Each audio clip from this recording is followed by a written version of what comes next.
예, 새정치민주연합의 김광진 의원입니다. 먼저 법무관리관님 잠깐만. 아까 83개에서 이제 군단급으로 바꿀 계획이다라고 하셨는데요. 그것은 시행 일자가 정해져 있는 겁니까? 국회 의결이 되면 제사한 것도 준비 건물도 좀 져야 됩니다. 기존에 이제 군단급 단위 그러니까 법이 지금 미비돼서 안 되는 겁니까? 아니면 국방부가 바로 진행을 못하는 이유가 있습니까? 지금도 가능합니다. 가능합니다. 예. 아까 0.6% 정도가 감경권이 행사된 거다라고 했는데 주로 그 0.6%는 어떤 범죄와 관련한 거죠? 주로 다양하게 있습니다. 10건 중에는 좀 음주운전도 있고 폭행도 있고 다양하게 10건으로 구성되어 있습니다. 음주운전이나 폭행 정도를 굳이 감경해줘야 되는 사유가 있습니까? 이제 그것은 그래서 많은 이제 비판을 받고 관할관들이 원판결을 확인하는데 특히 이제 그런 부분은 일부 실제 군사안보상 전혀 필요하지 않은 범죄에 그 감경권을 행사하고 있는 거 아니겠습니까? 예, 앉아주십시오. 네.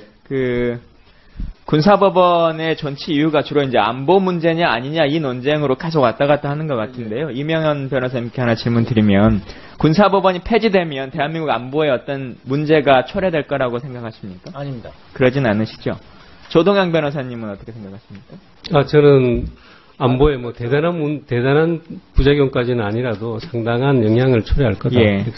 군사법원이라고 하는 걸 두는 게 국민들이 일반적으로 생각하시기에 그래 군사법원은 훨씬 더 강한 처벌을 이루어낼 거야 일반 법정보다라고 하는 생각을 가질 것 같은데 서보학 교수님이 판단하시기에 우리나라에서는 군사법원이 동일한 범죄를 저질렀을 때 군사법원이 훨씬 더 강하게 처벌이 되나요? 일반 법정에서 재판을 할 때 강하게 처벌이 됩니까? 제가 잘 모르겠는데 최 변호사님. 예, 최 변호사님이. 군사법원이 더 가볍게 처벌하는 경우가 많죠. 특히 일반 법원에서 불가능한 것도 군사법원에서는 가볍게 처벌하는 경우가 있습니다. 저도 국방이 지금 4년 차인데 그게 가장 큰 문제인 것 같습니다. 그렇습니다. 그러니까 실제로 국민들이 생각하기에 군사법원이 필요하다고 느끼시는 분도 있고 아니신 분도 있고 이렇게 이분하자라고 하시는 분도 있고 한데 그럼에도 불구하고 모든 분들이 생각하는 동일한 것 중에 하나는 그래도 군복을 입고 있었던 사람들이 범죄를 저질렀고 군사법원에서 재판을 하면 훨씬 더 강하게 처벌을 해야 되니까 군사법원이 필요하다 이 생각을 갖는데 실제 대한민국은 전혀 그 반대로 이루어지고 있고 그런 것들이 감경권이니 여러 가지 재판의 방식이니 외압이니 이런 걸로 이루어지는 거예요. 그게 국민들이 동의하지 못하고 있는 거라고 생각하는 거거든요. 특히나 지금 아까 감경권에서도 거론됐습니다만 성범죄나 교통사고나 아니면 민간인과의 폭행 사건이나 이런 그러니까 일반적으로 제복을 입고 발생하는 초병의 폭행 사건이라든가 아니면 위수지역 이탈의 문제라든가 이런 것들과 상관모독죄나 이런 것들은 군사법원의 필요성을 어쨌든 좀 인정한다 손 치더라도 일반 법정에서 하는 것이 전혀 문제가 되지 않는 것에도 왜 계속 우리가 군사재판을 가지고 있느냐라고 하는 문제 제기를 하는 것 같아요.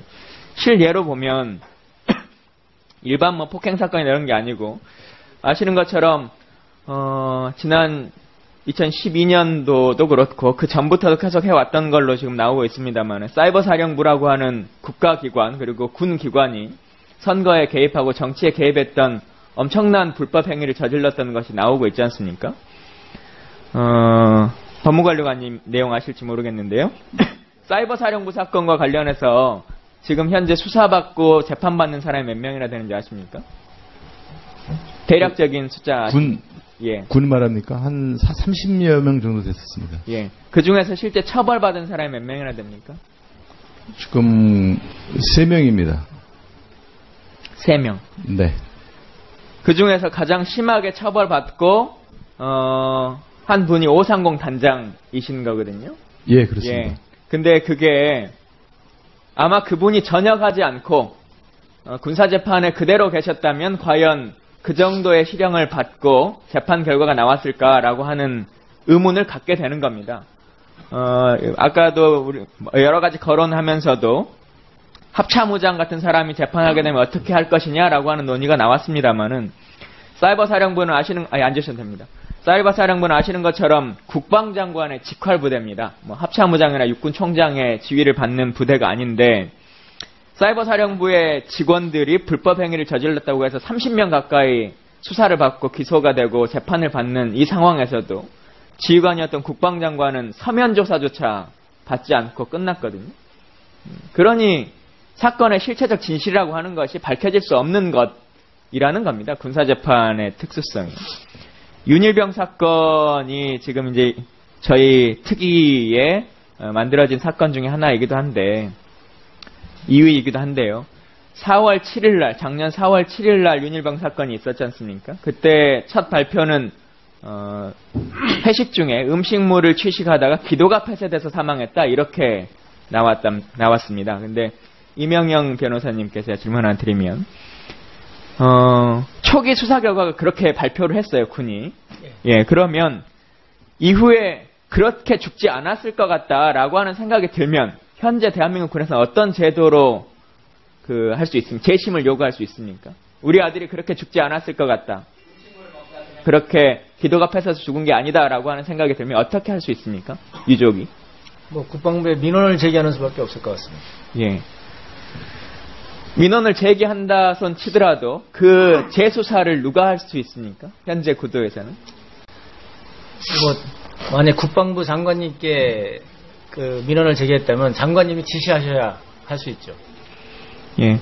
그래서 현재 우리는 재수사를 한다 손 치더라도 국가인권위원회나 아니면 재판을 해서 순직 권고를 받거나 하더라도 다시 육군본부에서 그걸 재수사하기 때문에 1, 2, 3심 재판이라고 하는 것을 두는 것은 재판장이 바뀌면서 다른 결정을 할 수 있어야 되는데, 우리는 다른 국가기관이 순직 권고나 이런 걸 하고 돌아와도 다시 육군본부가 그걸 조사를 하니까 그런 문제점들까지도 우리 사법체계에 많이 안고 있는 거다라고 하는 말씀드리고, 또 그거에 대한 재심을 요구하거나 우리 아들이 그렇게 죽지 않았다라고 하는 것을 증명하려면 가장 큰 문제는 그 입증 책임이 유족에게 있다고 하는 것입니다. 유족이 군부대를 들어가 보지도 못하고, 이번에 윤일병 사건에서 나왔습니다마는 초기에 그 친구들이 다 말을 맞춰가지고 그 친구가 어떻게 죽었다라고 하는 걸 짬짬이 해버린 거 아니겠습니까?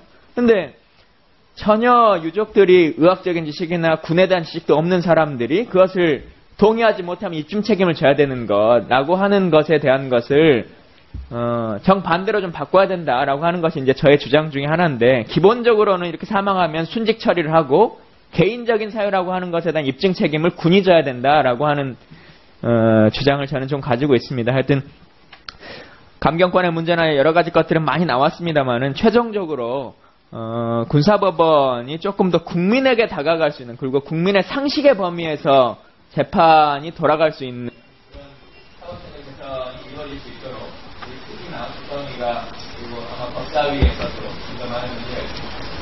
오늘 와주셔서 감사합니다. 예, 수고하셨습니다.